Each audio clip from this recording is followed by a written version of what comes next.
I attended YA in 7th grade, and then for 9th through 12th grade. I think that I'm their youngest ever graduate, and probably their youngest ever student. I had just turned 11 when I started at YA. It was the first Jewish school I've ever been to. It was really my first introduction to Judaism.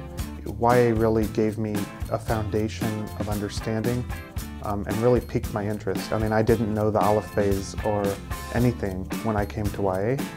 The first year I was in the absolute lowest Judaics track, and then by the 3rd year I was in the Kollel track, the highest level Judaics track that they had at the time. He has quite a work ethic. There have been times when we've had tournaments in both New York City and Memphis where Scott has paid his own way to go and support the guys. He is one of the smartest people I've met. He's one of the most conscientious and hardworking people. There was a time early in my career here that Scott was working the scorer's table, and we had a timeout.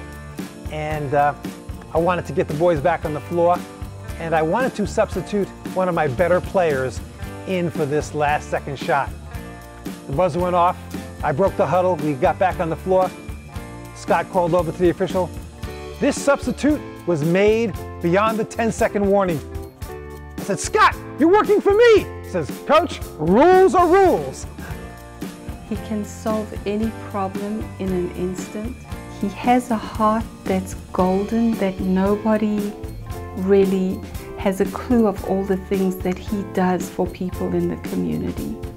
I still consider myself to be a religious Jew and to live according to the way that I think that the Torah wants me to, and I can credit Yeshiva for a lot of that.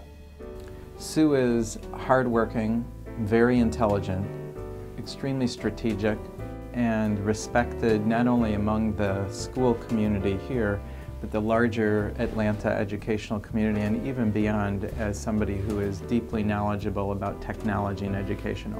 Yeshiva sponsored me. When I came here and I was volunteering there, my husband had a work visa, I didn't, and Yeshiva helped me get my H-1 visa. And so I guess I have a real big debt and a loyalty to the school. I think Yeshiva helped me a lot in my own Jewish growth. Sue is really responsible for my love of technology.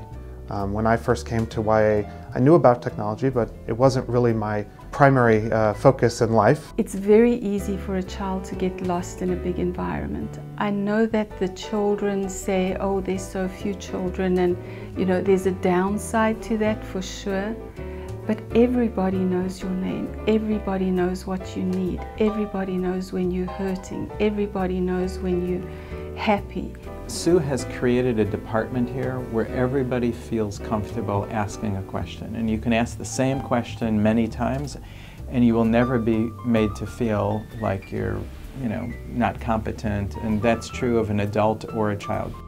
I think that public schools here don't embrace a value-laden education.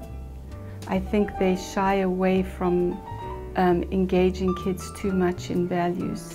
I also feel very strongly about the mission of Yeshiva as an Orthodox day school that promotes the love of Israel. And I'm really want to see that succeed in Atlanta. I think my children would only come back to Atlanta if there was such a school.